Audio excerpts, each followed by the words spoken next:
station wagons and muddy coupes, always furiously, manically, inexhaustibly talking. They were days delirious with belief.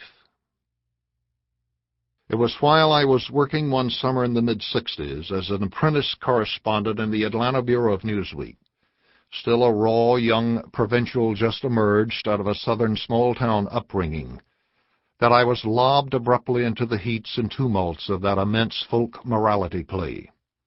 One smoldering night in a little Alabama town, I found myself standing in the back of a shoebox tabernacle crammed with a congregation of black maids and janitors, beauticians, schoolteachers, all the windows open to the hot, ripe night outside, and cardboard fans advertising People's Funeral Association fluttering over the packed ranks of glistening faces.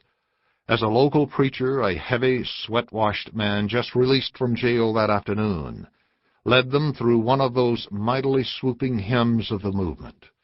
O freedom, O freedom, O freedom over me, over me. I stepped outside to stand for a moment in the dark under a chinaberry tree, suddenly a bit woozy, and lighted a cigarette with trembling fingers, and with those voices in the church surging on in the night. And before I'll be a slave, I'll be buried in my grave, and go home to my Lord and be free. I still distinctly remember the prickling that shivered over my hide, and blurting aloud, "Good God." Such moments were a kind of Damascus Road experience in the lives of more reporters than me. And it would all converge repeatedly into the same almost ritualistic scene.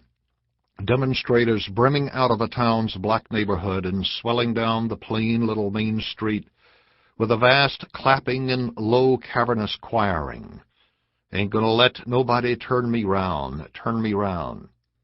The marchers moving on toward a courthouse square bristling with white deputies and state troopers, waiting with shotguns and billy clubs, their faces blank and flat as nickel coins, chewing small wads of gum with only a faint stirring of their jaws. And when the two met, it seemed with the ceremonious deliberation of a dream, coming together in a strangely slow-motion collision of floundering bodies, howls and shouts, thumping clubs, a few screams. In time, of course, that passion play transpiring in the South was assimilated without pause or intermission by the more expansive and complex national anguish of Vietnam, while the South's racial duress also spanned out over the rest of the country, where it became more diffused and abstract, the saints and villains losing their old palpable simplicity, as the South itself, meanwhile, receded into the more sedate preoccupations of mutating into some regional version of the San Fernando Valley.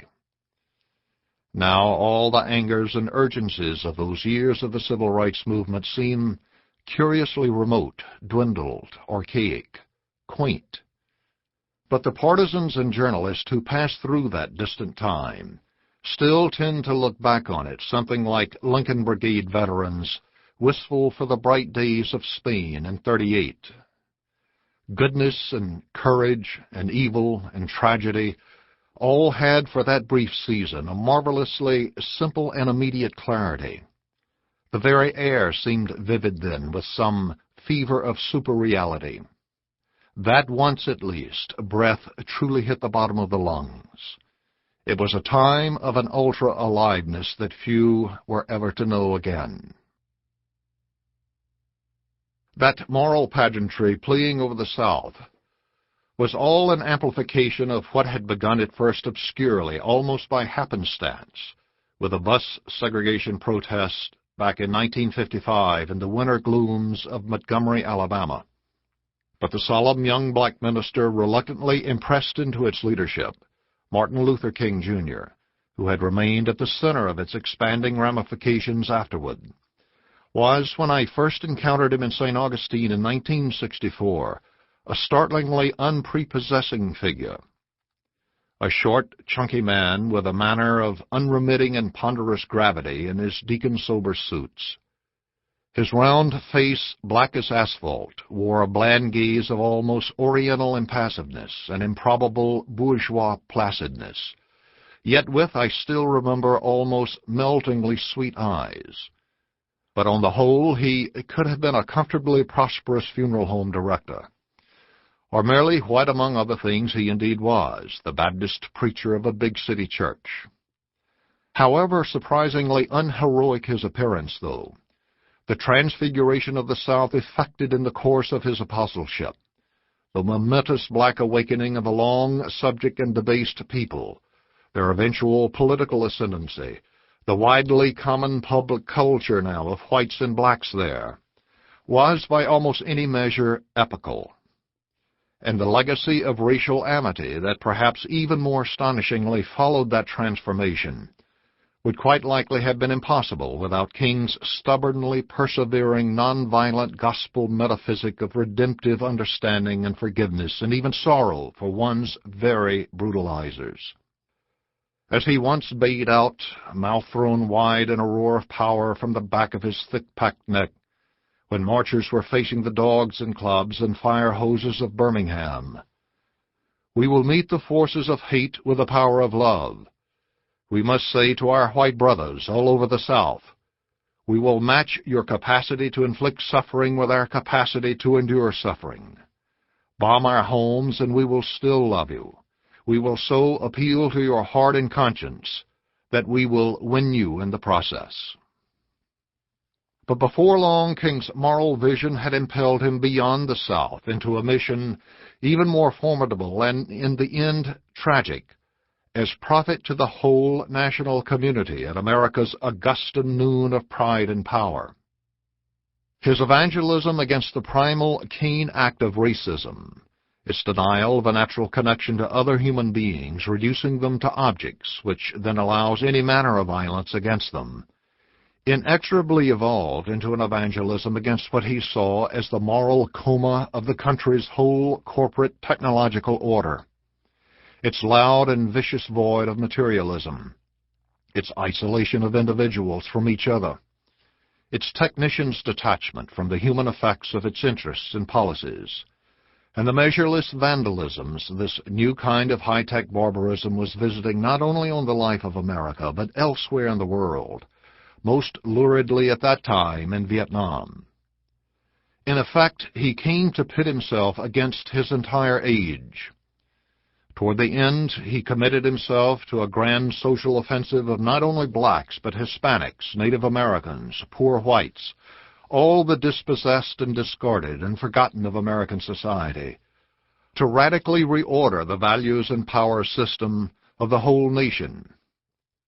He had wound up, as J. Edgar Hoover was, not far wrong in fuming, the most subversive man in America. But that was the final, huge Gandhian ambition that came to consume him, through the same nonviolent mass confrontations that had remade the South, to do nothing less than recreate and redeem America itself. In that sense, he was really just beginning, when only some 12 years after Montgomery, he wandered out to his motel room balcony in Memphis, that mild April dusk in 1968.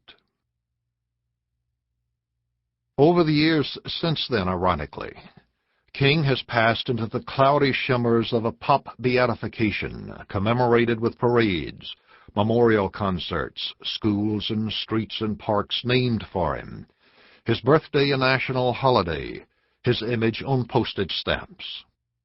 But in the process, a benignly nebulous amnesia has settled over how, in fact, tenuous, fitful, and uncertain was his progress through those years from Montgomery to Memphis, and the final, truly revolutionary implications of his message. More, the man himself has been abstracted out of his swelteringly convoluted actuality into a kind of weightless and reverently laminated effigy of who he was. To hallow a figure is almost always to hollow him. And the truth is, King was always a far more excruciatingly complex soul than the subsequent flattenings effected by his mass sanctification. As one of his biographers, David L. Lewis, put it, "In the nation's canonization of Martin Luther King, we have sought to remember him by forgetting him."